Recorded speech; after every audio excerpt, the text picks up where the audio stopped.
Hi everyone and welcome back to What the Job. As you'll notice, I'm here with another very special guest today, Amy. Hi. Amy's here today to talk to us about fashion. So Amy's been working in fashion for how long? 6 years? 6 years. Yeah, 6 years.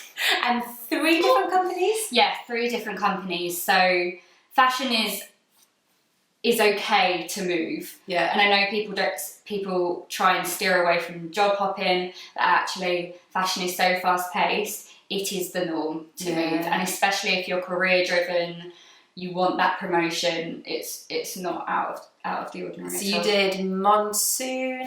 So I started at Marks and Spencer. Oh, I forgot about that one, yeah. Yeah, so that was my MAA, my merchandising admin assistant role, straight out of store management. At Hollister. At Hollister, yeah. So when I graduated, I was at Hollister, store management.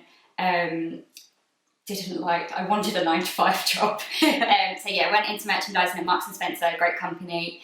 Wanted that promotion, so I moved to Monsoon, where I was an assistant merchandiser. And then the past nearly 3 years, I've been at Topshop.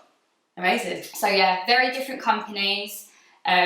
Fundamentals of what I did was exactly the same. And when we say working in fashion, you were in merchandising, right? So I was actually in international merchandising. So I'll probably talk about the difference between that and normal merchandising in a minute. But yeah, international. So a big thing for me, coming from uni, I did a geography degree. Mm-hmm. So the whole globalisation, economic geography around the world, I like that global scale. So taking the two of what I liked, so fashion, and I've got all my experience in retail, that accompanied with like that global scale, I was an international merchandiser. But what is merchandising? So essentially, if you want the buzz sentence of merchandising, it is getting the right product to the right place at the right time. Okay. That is it in a nutshell. You'll work very closely with buying to essentially plan and build your range a season at a time, so spring, summer, autumn, winter, based on the budget the company's got, what the trends are saying for that season, and then really build it up step by step. What are we going to need in our flagships? What are we going to need in our slightly lower end stores? How the range is going to look. Obviously, you want your flagships to have everything. You want to scale that down slightly. Flagships are like big shops in London or flagships for Topshop. It's your Oxford Circus. It's got everything you could possibly ever have. Similarly, you've got to think of the avenue and what you're going to do online, which is massive now. So yeah, all those different routes. And then for my international side of it, it's what you're going to do for your franchise partners, or increasingly popular now is the wholesale aspect. So just actually going, here's our catalogue of what we're doing this season, pick what you want. And actually that is the route that many companies are going down in terms of profit making now. And when you say like you're picking like per season, you could be like, okay, so this season we think that spotty dresses are going to be spotty massive. Dresses, yeah. So first you would look at, right, with your buyer would say, it's going to be spotty dresses, we're going to need a lot more dresses. So actually in your range, when you're building, you maybe sway a little bit more towards your dress range. You would give a lot more options, so have more dresses, pull back on a plain t-shirt or a blouse. But then also remember your staples, so your best sellers, your volume drivers, your margin drivers, and all of those things come together to build the range. But it's like, do you know, sometimes when you're like, the girls out here will know this, but if you go into like Zara, H&M, Topshop, whatever, and you'll be like, oh, Zara is so rubbish at the minute. Yeah. That's because the merchandising team has potentially picked the wrong stuff. Yeah, totally. And it's all like, it all comes together like at the end when you see that end product in store. So that's obviously a lot to do with the visual merchandising side, which is totally different to core merchandising or international merchandising. Visual merchandising is bringing the range to life based on what the designers and the buyers and merchandisers, based on their visions, bringing that to life in store, which is so important. You can go into 2 different Zaras, 2 different Topshops. One, they could have the same product, but how it's displayed could decide whether you shop in there or you don't. Buy it or not. So yeah, that's the end product, but there is so much planning going on, and we will plan a season before. Yeah. So we'll be a season ahead of time. Yeah. Taking inspiration from the runway shows. Taking inspiration top down from the runway shows, the designers, the head buyers will go to that, filter it down, going, here's the trends, we'll get 3 key trends, we'll maybe get a flagship trend to layer on top of that. So that will only be seen, and that will be a bit more of the wacky, like, I don't know, neon fishnet tops. Or what the Kardashians are wearing. What the Kardashians are wearing, yeah. And then, yeah, filter it down, go, what's our budget, how are we going to plan it? By department. So each department will be a separate entity, usually, in core merchandising. You will have your jersey range, you will have your dresses, you'll have your denim, but they will all have the same design brief, and they will work on their own merchandising plans in terms of what you're going to get when throughout the season, and work with the other departments for that. So complex. There's a lot. Yeah. Okay, so there seems to be so much to fashion. So Amy has gone away and written down the top 5 things that you need to know if you're considering a career in fashion. So let's dive straight in with point number 1.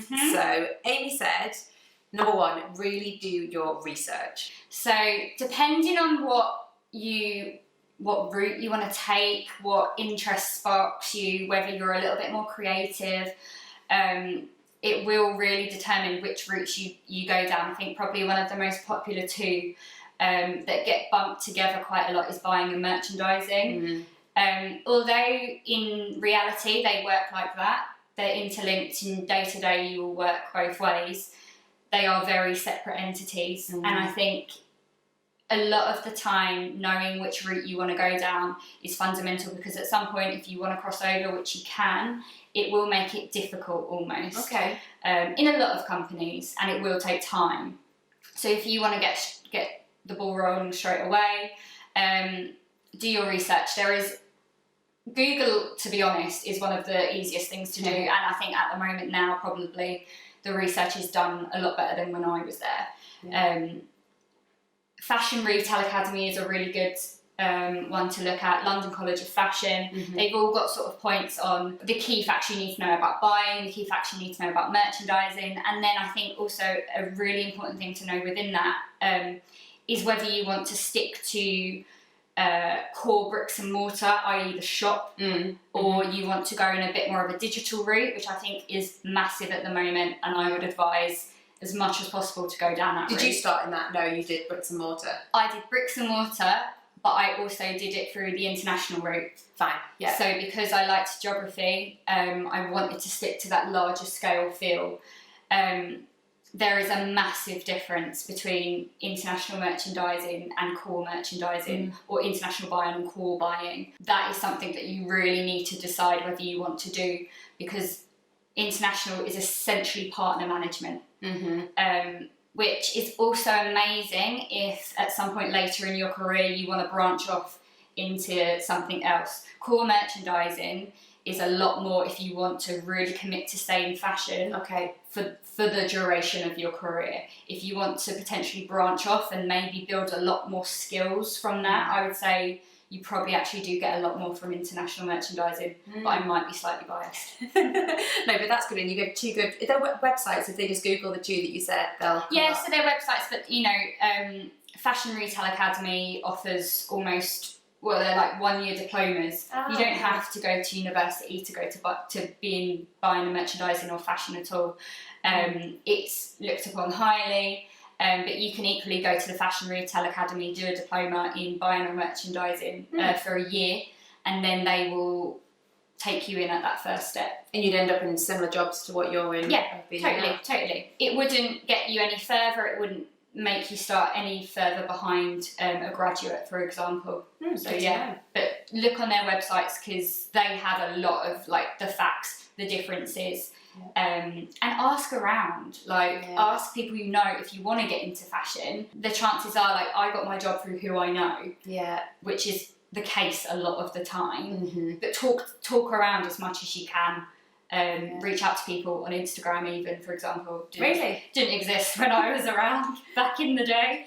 But no one's going to turn around and say, no, I don't want to tell you how I got there. Yeah, just reach out, put yourself out there. Honestly. Yeah. Okay, so point number 2, you said never underestimate the power of Excel. I hate Excel, so maybe I couldn't work in fashion. No, I was astounded when I started as a merchandise admin assistant. To be honest, I had come from retail, but I've never even really gone into like Microsoft Outlook, so the email systems, like the whole office system was completely new to me. But a massive head start that I wish I researched slightly before or just knew the basics was Excel. In 90%, I would say merchandising and buying and just fashion or retail in general, they will use Excel spreadsheets to, they'll essentially be, that's their tools to build their range. So knowing, you know, really simple things like a VLOOKUP, how to do pivot tables. Senseless shivers through. Yeah, like, and I just, you know, it means nothing to you looking on it, but you know, actually they will make your life so much easier. And if you know that going in, honestly, people will look and go, oh, he knows how to do a VLOOKUP. Great, he is miles ahead, because it takes time. Like, and new starters, that's the things they struggle with. Whether you're in buying, whether you're in merchandising, finance, even, like you will struggle to pick that up. And there are courses that they give you, but it's nothing like practicing it first in the real world to almost get the principle of why you're doing it. And it doesn't seem hard. Just go on YouTube, how to Excel basics. Honestly, like I still do that now, and like there's some, like most things you want to do in Excel, there will always be a formula on how to make it quicker or how to do it. So if I'm like, no, I'm spending too much time trying to work this out, it's too manual, I'll go onto YouTube and do how to do this in Excel or how to do this in Google Sheets.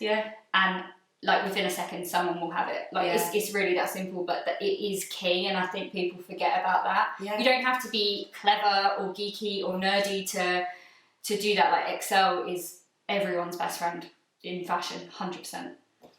Who knew? Okay, so point number 3, this really shocked me. You don't need to be a trendsetter to work in fashion.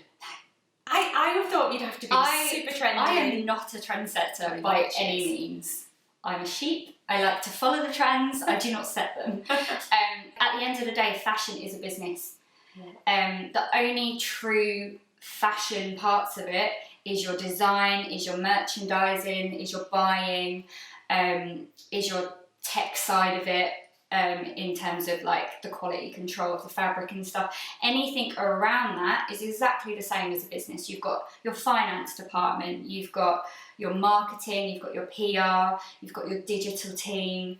Logistics, people forget, is a massive part of getting that product to where it needs to go, especially if you're looking on an international scale.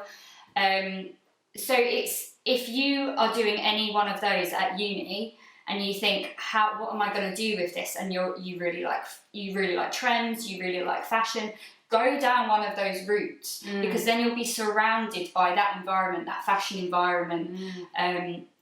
Getting free samples here and there of clothes is always a perk. Do you get a lot of free samples in fashion? Yeah, like totally. Even if they don't quite fit me, I will make them fit somehow. Honestly, my wardrobe is not okay, but it's free. Those perks, if you want to be surrounded by those perks, but your skill or your talent is in finance or is in marketing or HR, anything like that, there is a place in fashion for that. And there always will be, because it is a business at the end of the day. But if you are definitely someone that's like, I love fashion, the trends, I am a trendsetter, what part of the business would you go into? I think a lot of the people that we get, especially coming from a fast fashion retailer, buying is probably that side that you want to go down. Unless you're a designer and you want to pick those trends and physically create that product. If you just know about what the trends are and what's going to be big and what we need to see and what, you know, we really need to push in our brand, then go down that buying route. Because then you're almost commercially minded, but at the same time you're getting your little bit of flair in, and you're showing, you know, you don't have to be super creative to be a buyer, but you need to know what's going on and have that passion. Yeah. And that's different compared to like the other functions where you don't necessarily have to have that. Okay, so point number 4 is you've got to be commercially minded to work in fashion. Totally. So what I mean by that is, at the end of the day, you're a customer, I'm a customer. If I'm going to work in that, then surely the most important thing is that customer mindset. I think it's very easy when you're going down a fashion route and through the process of building that range to get sucked in the detail, but you always need to bring it right back out and think, actually, what is happening at this time? What's going to be big? So for example, if you're planning your festival range, you might not be a festival goer, you might want a little bit of glitter on your face or something like that, but actually the trend at the moment is massive feather headdresses or chainmail tops, which, you know, they do exist. That's when you need to put your personal preference aside and go, do you know what, those influencers, those trendsetters almost, they know that feathers are a big thing. They're going to be looking for that. So actually when you're planning, you need to have that in your range. Yes, it probably won't be your best seller, it won't be your volume driver, but it will draw that customer in, it will draw that influencer in, it will draw that trendsetter in, and then they'll probably buy on top of that. So it's putting your personal preference completely to the side. Totally. And being commercially. Because I was thinking, you working at Marks and Spencer's to Topshop, completely different. Yeah. You know, Marks and Spencer's definitely can have a bargain every now and then, and I think actually when you work in there, you spot it even more so because you're working so closely with the product. But having said that, my Marks and Spencer customer and my Topshop girl, very, very different, miles apart. From a buying point of view and a design point of view, yeah, you will have to adapt slightly, but that is you removing yourself from that situation. You need to think of that customer at the end of the day, not your personal preference on whether you'll wear that. Yeah. Yes, it's a perk if you will. Get the free sample, perfect. But it's not going to be the be all and end all. Yeah. So if someone wants to get into fashion then and they're going for interviews, showing that you're commercially minded is probably a big... Totally. Going into an interview probably straight from a graduate, you're not going to have that experience. You'll probably go in interviewing for a buying admin assistant role or a merchandise admin assistant role, which is what I did. And really all they want to see is, yeah, you have a passion for fashion, but really actually the main thing is you know what the customer is, you have to have that commercial mindset about you to say, actually, when I'm planning something, I need to make sure I've got X, Y, and Z because I know that's what my customer is looking for at that time. And that will really, really benefit you in interviews because that's all you've got to go by if you're a graduate. Great if you've got experience or if you've done an internship, but that's few and far between. That commercial mind is something they'll pick up on and it will serve you well throughout your whole career. Okay, so point number 5, the final point. Working in fashion is fast-paced, but you won't be fast-tracked. Yeah. I think the point of it is, especially working in the faster fashion, so not so much your Marks and Spencer where it will be slightly slower pace, that wear it, see it, have it right now. Yeah. Especially on a lot of the fast fashion sites at the moment, so your Boohoo, your Misguided, your Nasty Gal, all of those. The pace that they work at is constant. They are planning 6 months minimum in advance in terms of building their ranges, and every 2 weeks, for example, newness will need to be delivered in store. So you are constantly liaising with your logistics, liaising with your suppliers to make sure you're getting the right thing in at the right time. If there's any slippages with suppliers or they can't deliver your product on time, what are you going to replace it with? And that obviously comes to a head in your peak seasons. So if you personally feel like you want to relax a little bit over Christmas, fashion is probably not the industry to be in for you. It is the peak season. Exactly the same with Easter, with your big end of season sales, anything like that. They are our bottleneck times when it is the most fundamental. It's what you're working up to. And is it stressful? It can be stressful. Like every job it will have its ups and downs. It will have its peak periods. In fashion, 100%. You'll have your Black Friday, you'll have your Christmas, and it is a little bit chaotic. There is a buzz around. Everyone's in it together. Everyone's in it together, and if you've done your planning properly, you know, fingers crossed, it will all come together. But at the end of the day, you are at the mercy of your suppliers. You're at the mercy of logistics. You're at the mercy of the weather almost. Sometimes, you know, if you get a blizzard in the middle of summer, your sales aren't going to be there, and you know, maybe you need to start thinking about putting an umbrella at the front of the store instead. So it's being quick thinking and being able to change things up quick. But having said that, moving on to the fast track way of it, there is no easy route. There is no graduate program, I would say, in fashion. That I know it's a big thing in a lot of other careers. You can find apprenticeships here and there, but they are few and far between. And actually, there is no better way than starting as a buyer admin assistant or a merchandise and admin assistant, learning the ropes and working your way up. Obviously, fashion and retail at the moment is a very competitive industry. And in terms of the economic situation as well, it's not like that industry has cash flying here, there and everywhere. So that you have to really put the hours in and work your way up, and actually people above will see and will know instantly whether you have got experience or not.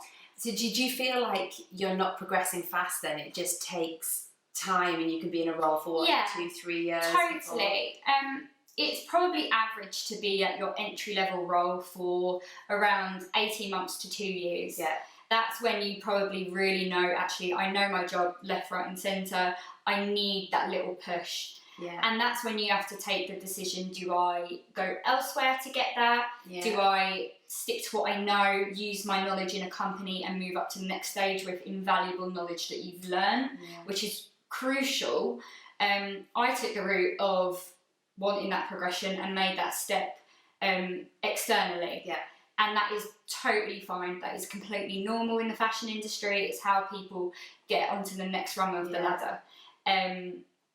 It's however you feel like, but 2 to 3 years, obviously the higher up you get, the longer you're in those roles because you need to establish yourself. But don't be afraid to look around if you feel like, or talk if you feel like your progression isn't fast enough, or get an extra project on top of it to help you reach that next level. And if you're looking for that move in fashion or like your first job in fashion, where do people find these jobs? Are they on LinkedIn? Like where do you find them? As I said, I think I personally found the majority of jobs through who I know, people I know, people in the fashion industry. Everyone knows everyone. Oh, really? So if you want to move to a different company, 9 times out of 10, there is probably someone who you currently work with who has worked in that company before, or vice versa.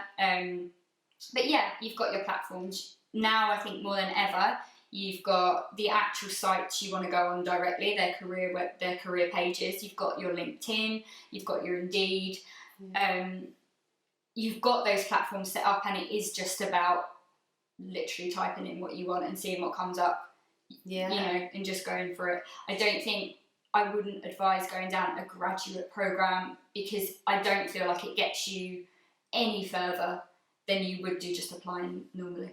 So yes, Amy has suddenly gone. I'm coming to you about an hour in the future after the camera battery died and Amy had to leave. But we managed to cover all of Amy's 5 points. So those are the 5 things that you need to know if you're considering a career in fashion. Thank you so much for watching the video. If you have any other questions for Amy, please put them in the comment box below, or join us over on our Instagram on Tuesday evenings. There we do a Q&A every Tuesday, so if you have any questions for Amy, just submit those on the Monday before, and we can ask Amy those questions and pass on her answers. Please don't forget to subscribe and like the video, and we'll see you guys soon. Bye!